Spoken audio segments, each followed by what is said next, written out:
Hello viewers, my name is Rodolph Okonkwo. Welcome back to Sahara TV. I hope you are enjoying our show today. We've been talking about James Ibori's sentencing in London. We gave you a few minutes ago an interview with Dele Momodu, the publisher of Ovation magazine. Ovation, as you might know, is a magazine that showcases the rich people in Nigeria and how they live.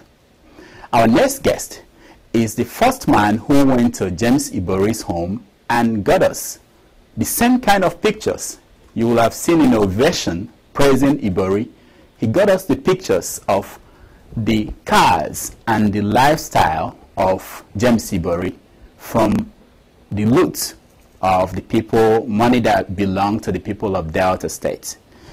So we are going to talk to Kayode Ogundamisi. He was a former Secretary General of the University of Jos, Student Union of Nigeria, and he was a former Secretary of Odua People's Congress. He has a BSc in Political Science from the University of Jos and an MA in Public Administration from Ogun State University. He also has an MA in International Relations from London Metropolitan University. Kayode also was the last journalist to see Ojukwu alive. So Kayode, welcome to Sahara TV. Thank you, Rodolph. The pleasure is mine. Yeah. Let me start by asking you, did you see our interview with Dele Momodu? Oh yes, I followed that interview. What do you think about his position on James Ibori and everything that he was talking about? Well, Mr. Momodu is a man I know personally, and is a good brother. I respect him, but he knows my position about Ovation, Ovation magazine. Just look at the name itself, Ovation. I mean, we don't need to go to the university to know what Ovation is. It means glamorizing, and then when you open the magazine, what do you see? You see photographs of corrupt elements within the Nigerian society. The last time I did a study about Ovation, you see 85% of the people the magazine showcased were people who were either indicted in corruption or of questionable character. You had the magazine celebrating Abacha's mansion, Babangida's mansion, and as recent as even sheikhs and people of questionable character in Nigeria. So I think the glamorization of corruption is what Ovation is all about, as far as I am concerned. And Dele Momodu sure knows that is my position about that magazine. And corruption peaked in Nigeria at a point when we had things like News. I don't know if you're aware about Newsline. It's a Nigerian NTA program that celebrated how corrupt public holders use corrupt money in doing fanciful, unimaginable wedding celebration.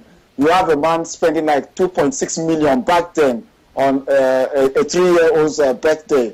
So people like Frank Oluze, Dele Momodu, with due respect, contributed in no little way. It probably is an unconscious way. They probably did not do it consciously, but they've contributed in a lot of ways into glamorizing corruption in Nigeria. And if you look at, if you take a Nigerian young men and women, when I was back home, everybody wants to be an Ovation, because I mean, he made a success of that magazine. So I fundamentally disagree with him that Ovation was just a group of photographers going about telling the story. It is not just, it was the same photograph that we used in starting the process of bringing Ibori to justice. If Ovation was about bringing people to justice, I mean, all those photographs would have mixed a lot of people in jail as of today. Yeah, very good. You mentioned that photograph. I want you to tell us, how did you, remind viewers, people who may not know, how did you go about, how did you get that picture that we published that showed Ibori's property and some of the cars he owned in London?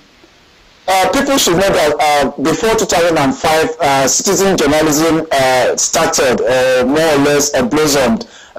Myself collaborating with Shirera Omoyele and Elendu, Jonathan Elendu, then of Elendu Reporters.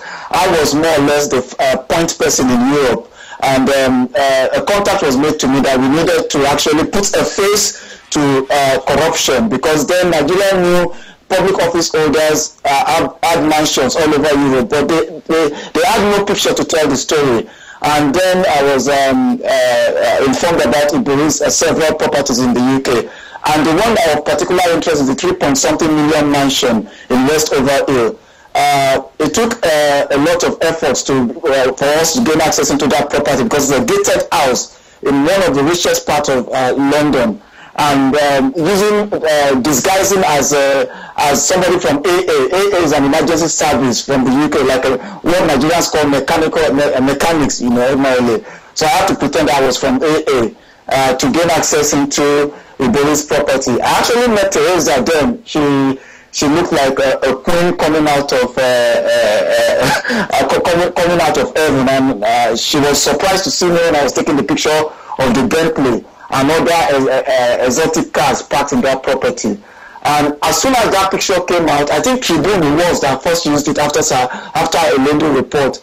And Nigerian papers used that photograph over time.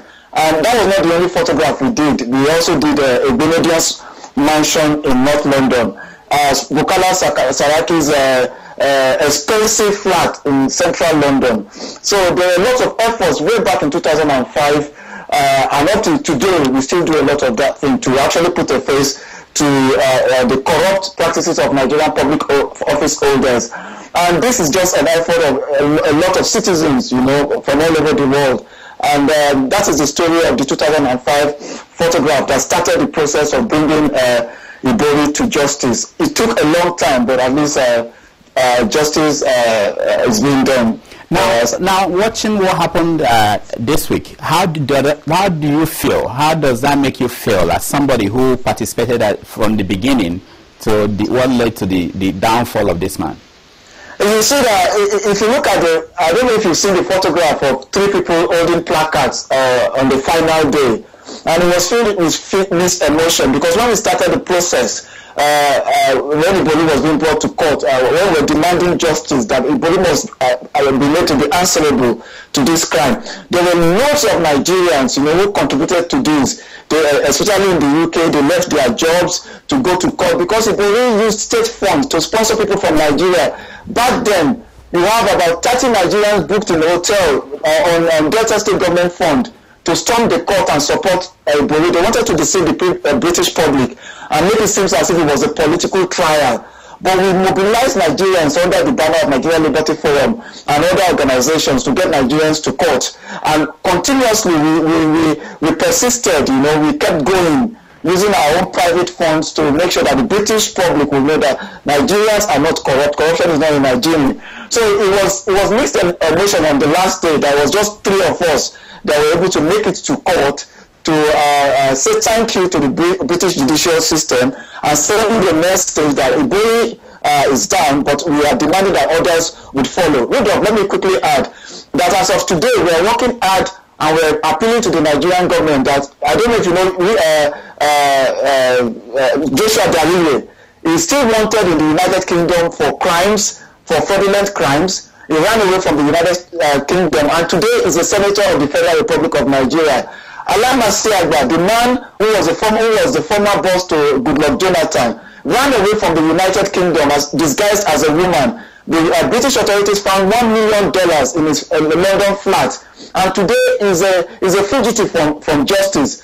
Ironically, is a presidential advisor. He's one of the people the president would have to talk to before he takes decision in Nigeria. So we demand that the Nigerian government return Alama Siagba and Darire back to the United Kingdom to face corruption charges. I mean, it's not just about the EFCC, it's about the President of the Republic showing that he detests corruption. And now that Ibori is down, next on the case should be Alama Siagba, should be Darire. And we also know that Bola Tinubu of Lagos was also mentioned in the Ibori trial, the same with Victor Atta. So it's not just Ibori. There are hundreds of Nigerian public office holders who have siphoned money that is meant to create wealth for the Nigerian people, to create a good roads for the Nigerian public, security, social welfare. But they spend this money in the United Kingdom. Let me give you a story. There's a Nigerian governor, as of today, who had a flat, the governor of Borno State, who had a flat in central London,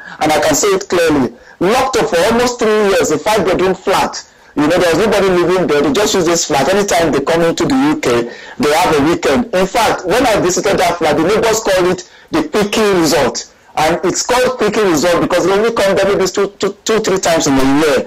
And these are money that are taken away, stolen from the Nigerian people. And we need to work. And this is the beginning of the hard work for us as a people. So these people come to Britain, and what happens? Do you have a way to get people to come together and make some protest? They are being in that country. What are you thinking along that line? Are you?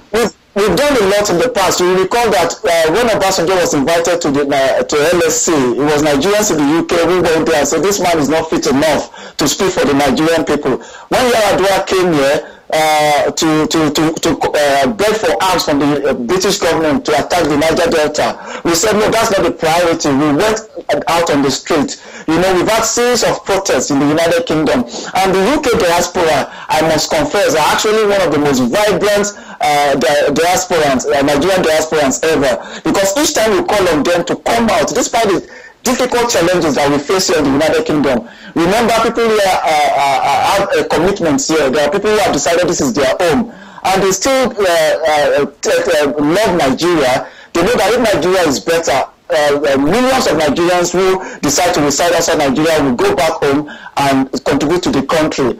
As of today in the United Kingdom, by Home Office statistics, we have about 1.6 million Nigerians here in the United Kingdom. So there are some countries that are not even up to 500,000. So Nigerians can actually even form a country within the UK. You know, so we know things are difficult. You know, people are here primarily to better their life and to better the lives of their people back home. But continuously we continue to encourage Nigerians despite the tough challenges that we face in the United Kingdom, and we will not rest on our oars. We're still going to, despite the several blackmails, you know, people say we do it because we are from a certain part of the country, but they forget that we fought against Yar'Adua, who is a northerner. We clamored against bringing Bola Tinubu, who I know personally, to justice, who is from the southwest. So this is not about tribe. Corruption does not have a tribal mark.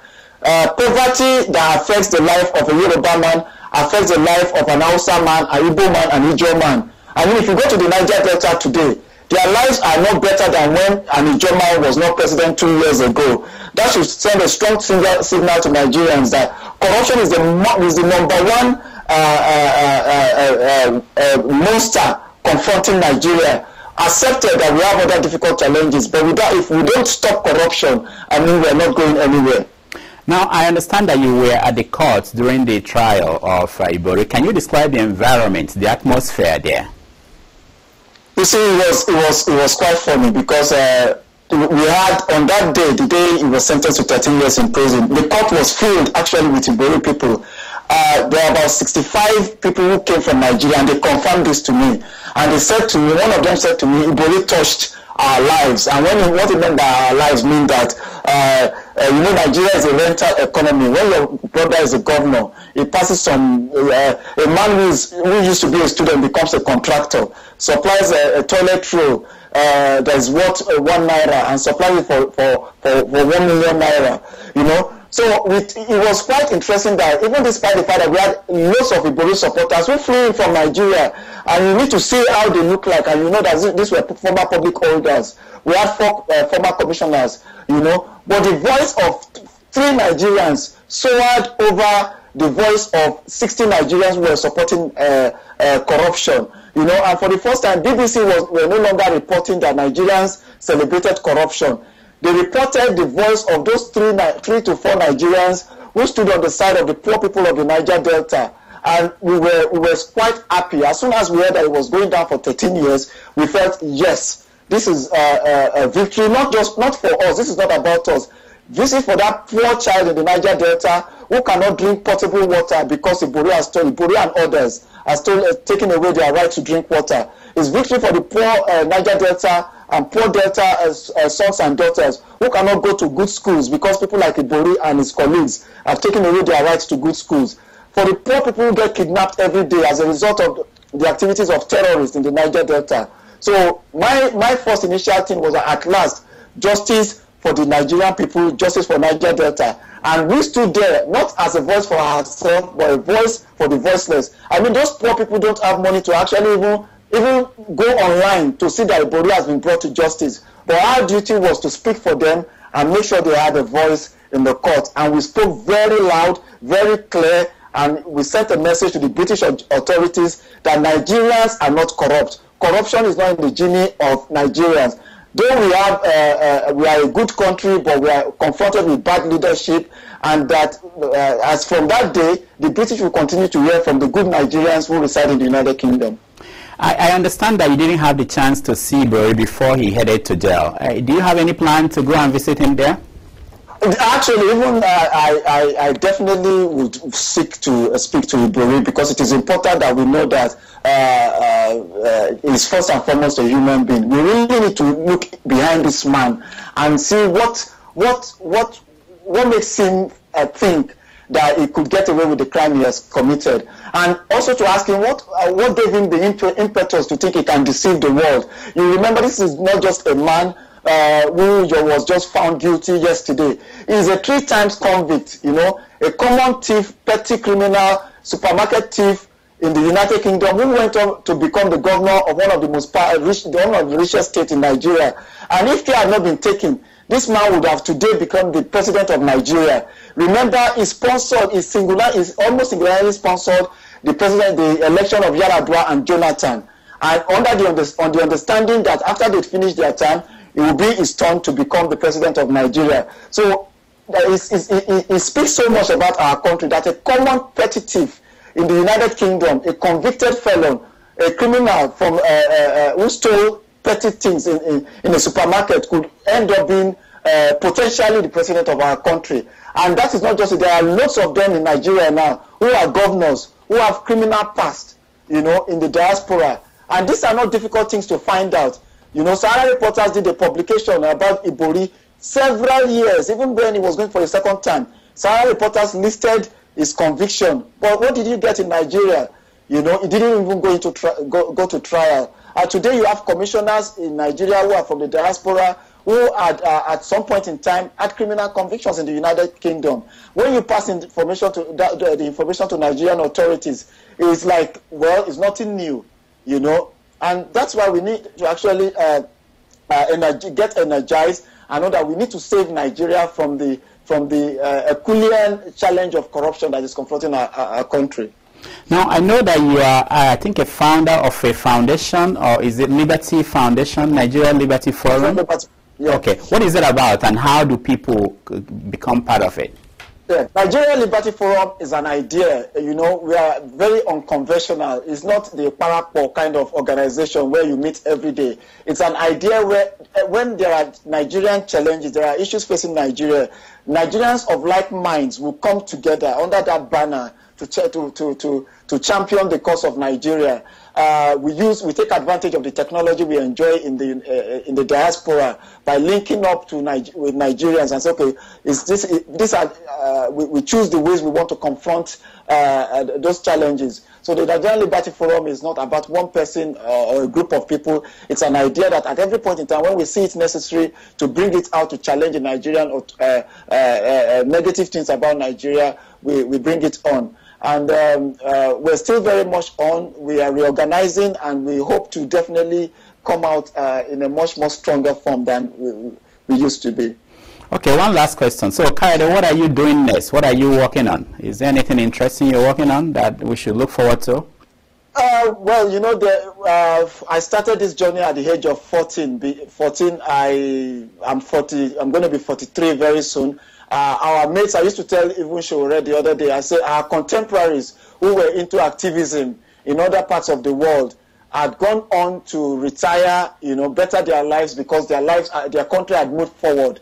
I remember our meeting in the Pan-African movement.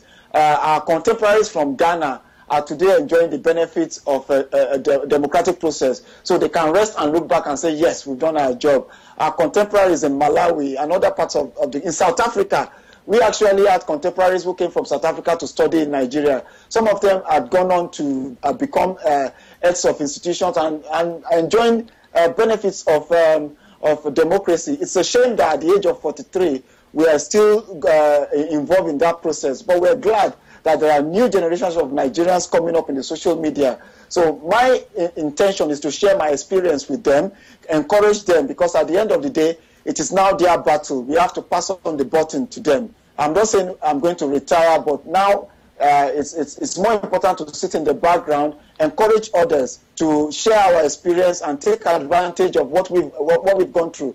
Back then, in those days, we didn't have the advantage of Twitter and social media network. We used to have our meetings in mosques, in churches, running away from the military. So now we need to push on that experience, because one of the major failure of leadership in Nigeria is the ability to produce a new generation of Nigerians, either to push Nigeria forward or to ask for good governance in Nigeria. So my project is to mentor younger people as of the way forward for our country. All right. Thank you so much for coming to Sahara TV. Thank you very much, Rudolph. All right. That was Kayode Ogundamisi, who is a citizen reporter from England. He spoke to us about James Ibori trial over there in London. When we come back, we are going to take your Skype calls. We are going to discuss all these topics and any other thing that is on your mind. So get ready to call us. Also, we are going to talk about education in the next hour. We will continue our discussion on education in Nigeria. We're going to talk to students who took JAMB in the last exam, which was last month. And of course, we gave you our regular shows, Dr. Damages, Keeping It Real. And so stay tuned and wait for more of our shows. Thanks.